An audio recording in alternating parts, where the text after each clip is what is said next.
आइए हम प्रार्थना करें। प्रेमी दयालु अनुग्रहकारी ईश्वर के पिता प्रभु परमेश्वर, आपको धन्यवाद स्तुति आराधना चढ़ाते हैं यीशु के लिए, यीशु के बलिदान लहू के लिए धन्यवाद देते हैं प्रभु। आज के 3 और समय के लिए, आज के प्रभु परमेश्वर भाग के लिए धन्यवाद देते हैं पिता परमेश्वर। जितने देखते सुनते हैं सब के लिए धन्यवाद देते हैं, सारे सब्सक्राइबर्स के लिए धन्यवाद देते हैं, सारे व्यूअर्स के लिए धन्यवाद देते हैं, सारे प्रभु परमेश्वर लाइक्स के लिए धन्यवाद देते हैं, सारे आशीषों के लिए धन्यवाद देते हैं पिता परमेश्वर। आज के वचन को आप आशीषित कीजिए यीशु मसीह के नाम में। सब बातों में प्रभु आप महिमा पाइए, यीशु नाम मांगते हैं, आमीन।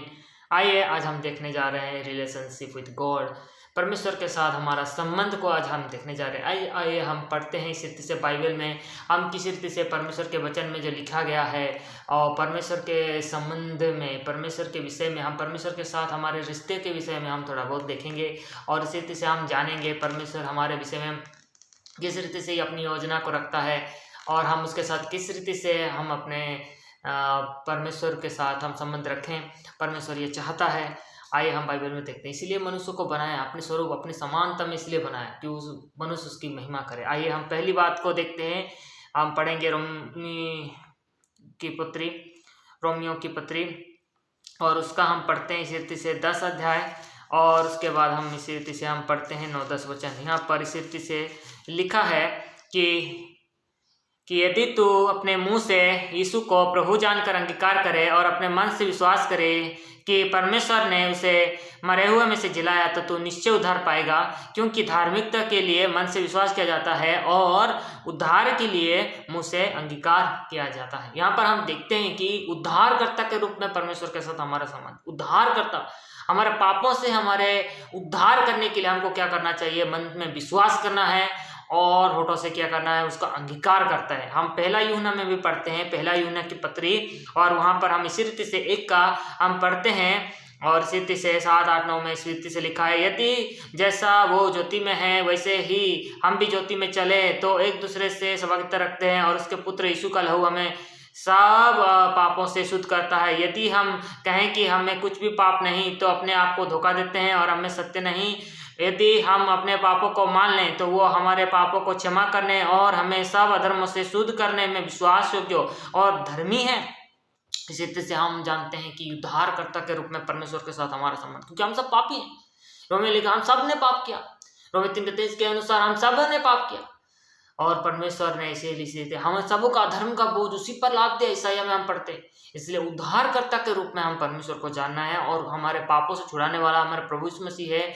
मत्ती 1 में इसी से लिखा है कि हाँ, और उद्धारकर्ता हमारे लिए जन्मा और वो हमारे जो परमेश्वर इसी तरह से जन्मा है कि हमारे पापों से हमको छुड़ाए, पापों को क्षमा करने वाला। इसीलिए हम उसको उद्धारकर्ता के रूप में हम समर्थ को जानते हैं, संबंध को रखते हैं। उसके बाद दूसरा संबंध हमारा संबंध है वो है पिता का संबंध, जिसे हम पढ़ते हैं इब्रानियों की पत्री और उसका 6 अध्याय, इब्रानियों की पत्री 12 अध्याय और वहाँ पर इसी रीति से हम पढ़ते हैं। इसी प्रकार से 5 से हम पढ़ते हैं तो यहाँ लिखा है, और तुम उस उपदेश को जो तुमको पुत्र के समान दिया जाता है भूल गए हो। हे मेरे पुत्र, प्रभु की ताड़ना को हल्की बात ना जान और जब वो तुझे घुड़के तो साहस ना छोड़, क्योंकि प्रभु जिसे प्रेम करता है उसकी ताड़ना भी करता है और जिसे पुत्र बना लेता है उसको कोड़े भी लगाता है। तुम दुख को ताड़ना समझकर सह लो, क्योंकि परमेश्वर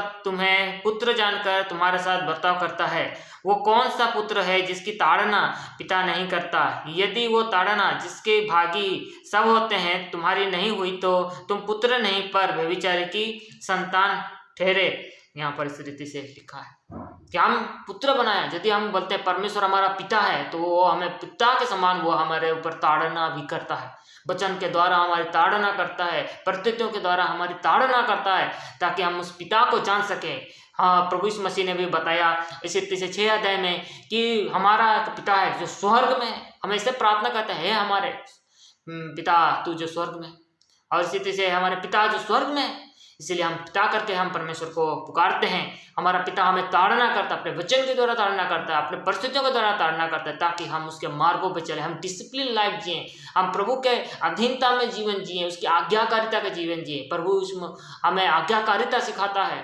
पिता के रूप में वो आज्ञाकारिता सिखाता है। हम आज्ञाकारी बने। वो खुद भी मनुष्य बनकर आया और आज्ञाकारी रहा, वचन कहता है। इसलिए हमें आज्ञाकारिता, ये दूसरा परमेश्वर के साथ संबंध जो है, पिता के रूप में वो हमें संबंध को स्थापित करने के लिए आया, वचन देता है। और इसी तरह से हम पढ़ते हैं माँ के रूप में, यशायाह में उसको लिखा, यशायाह, और उसका हम पढ़ते हैं 66, और उसका बाद हम पढ़ते हैं यशायाह की आखिरी पुस्तक है 66, और उसका हम पढ़ते हैं 13। लिखा है, जिस प्रकार माता अपने पुत्र को शांति देती है, वैसे ही मैं भी तुम्हें शांति दूंगा। तुमको यरूशलेम में ही शांति मिलेगी। तुम, तो 14 में लिखा है, तुम ये देखोगे और प्रफुल्लित होगे, तुम्हारी हड्डियां घास के समान हरी भरी होंगी, और यहोवा का हाथ उसके दासों के लिए प्रकट होगा, और उसके शत्रु उसके ऊपर उसका क्रोध भड़केगा। यहाँ पर हम पढ़ते हैं, यरूशलेम कौन है? चर्च है। यरूशलेम कौन है? परमेश्वर की कलीसिया है। परमेश्वर के लोगों के मध्य में ही अपने मातृत्व को दिखाता है। वो कैसे माता के समान हमसे प्रेम करता है, मातृत्व को वो दिखाता है अपने सेवकों के द्वारा। अपने इसी रीति से कलीसिया में ही वो इस सब बातों को दिखा सकता है। जो कलीसिया आता है नहीं, कलीसिया का वैल्यू को आज लोग नहीं समझते। इसलिए माता का प्रेम, परमेश्वर का प्रेम, जो एक मातृ प्रेम को भी वो जो कलीसिया में दिखाता है, वो नहीं देख पाते। क्योंकि कलीसिया को लोग तुच्छ समझते, कलीसिया के संगति को तुच्छ समझते, कलीसिया में इकट्ठे होने को तुच्छ समझते हैं। एक इतवार आए, दूसरा इतवार गायब हो गए, महीने में एक बार आ गए या साल में एक बार आ गए, ऐसे होते हैं कई बार। ऐसे कलीसिया का वो लोग, इसलिए परमेश्वर का प्रेम जो एक माता की तरह वो प्रेम करता है, उसको वो समझ नहीं पाते।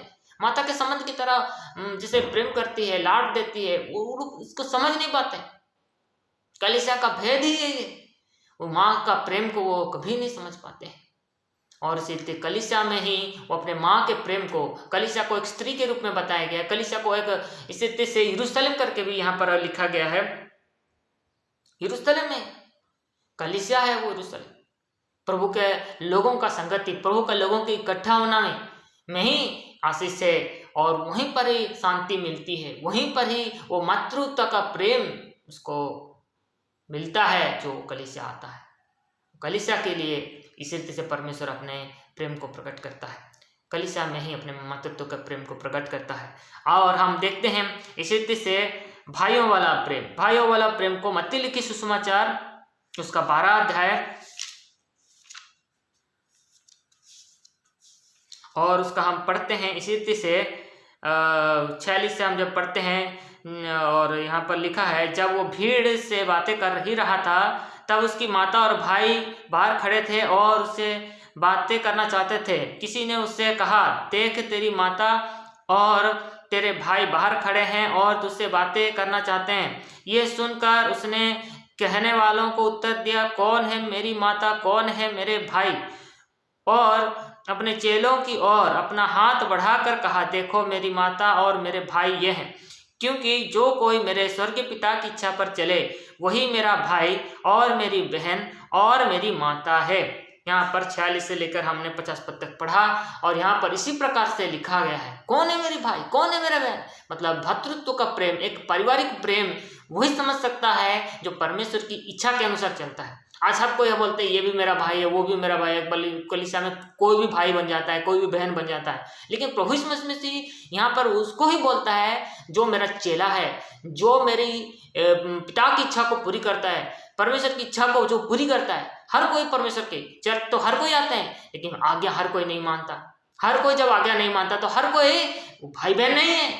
हर कोई अपने आप को भाई बहन बोलते जरूर हैं, लेकिन भाई भाई रियली में वो लोग भाई बहन नहीं है, क्योंकि वो परमेश्वर की आज्ञा को नहीं मानते।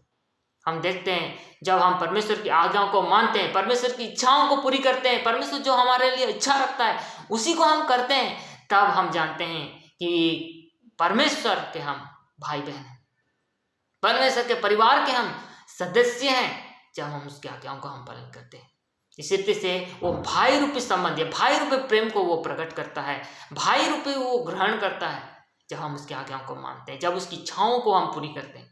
इसी रीति से हम पढ़ते हैं दोस्त रूपी प्रेम को प्रकट करता है, संबंध को प्रकट करता है। यूहन्ना लिखे सुसमाचार उसका 15 और वहाँ पर 15 पद में इस रीति से लिखा है, अब से मैं तुम्हें दास न कहूँगा, क्योंकि दास नहीं जानता कि अपना उसका स्वामी क्या करता है, परंतु मैंने तुम्हें मित्र कहा है क्योंकि मैंने जो बातें अपने पिता से सुनी वे सब तुम्हें बता दी। यहाँ पर इसी रीति से लिखा है, दास नहीं कहूंगा, और प्रेम करके बोलता है कि बताया है, और ये भातृत्व के प्रेम से बढ़कर एक मित्र है।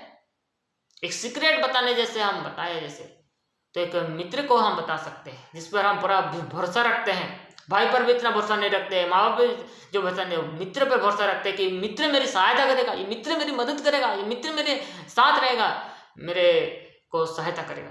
वो पूरा मित्र, सच्चा मित्र प्रभु यीशु मसीह है, जिसको हम सब कुछ बता सकते हैं, सब कुछ हम शेयर कर सकते हैं। प्रभु यीशु मसीह अपने मृत्यु के विषय में भी अपने चेलों को ही बता सका, किसी और को नहीं।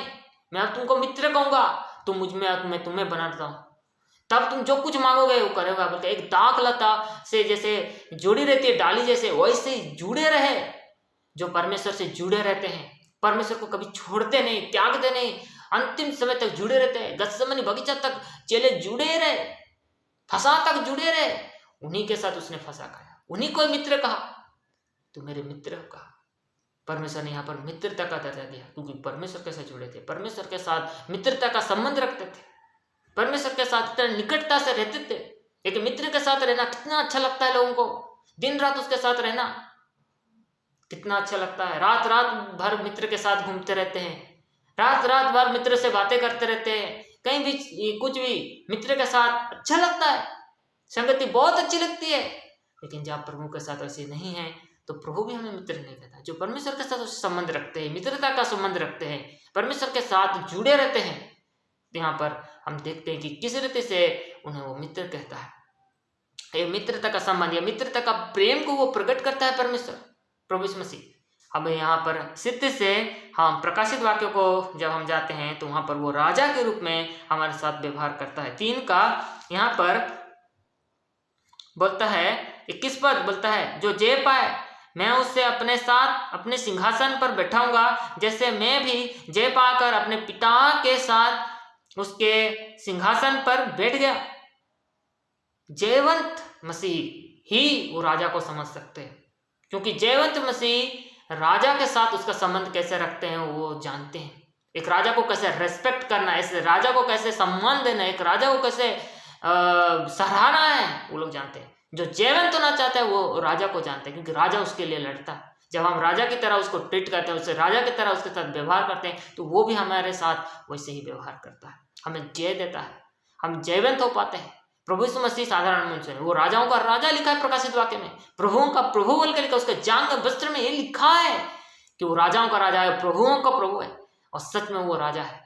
वो राजा को हम देख पाते हैं अपने जीवन में, अपनी परिस्थिति में, चाहे शारीरिक चाहे सांसारिक बातों में, हम उसके जय, उस विजय को पाते हैं। आत्मिक जीवन में भी हम जय और विजय को पाते हैं। दुष्ट आत्माओं से भी हमें जय मिलती है, शरापों पर हमें जय मिलती है, पाप पर हमें जय मिलती है, दुष्ट लोगों पर हमें जय मिलती है, अंधकार की शक्तियों के ऊपर हमें जय मिलती है। जब हम उसका राजा जानकर उसको वैसे रेस्पेक्ट करते हैं, उसका उसे आदर करते हैं, उसका सम्मान करते हैं, तो वो भी हमें जैसे राजा के समान हमसे वैसा प्रेम और राजा के समान वैसे हमारे साथ व्यवहार और हमारे साथ वैसे संबंध रखता है।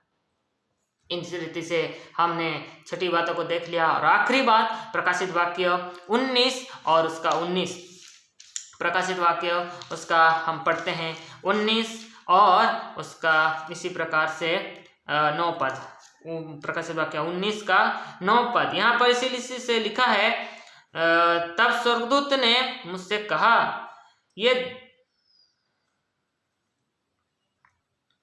लिख और ध्यान है वे जो मेमने के विवाह के भोज में बुलाए गए हैं।